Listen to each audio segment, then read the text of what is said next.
Morning বন্ধুরা, তোমাদের সাথে আজকে সকালের জলখাবারে মিষ্টি রেসিপি একটা শেয়ার করছি। জলখাবারে আজকে পায়েস করছি, সেটা হচ্ছে তিলের পায়েস। প্রথমে দুধটাকে ফুটিয়ে ভালো করে ঘন করে নিয়েছি।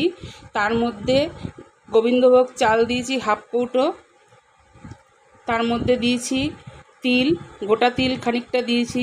তিলগুলো ভেজে নিয়েছি, প্রথমে ভেজে নিয়ে খানিকটা গুঁড়ো করে রেখেছি, আর খানিকটা গোটা তিল আর গোবিন্দভোগ চাল দিয়েছি।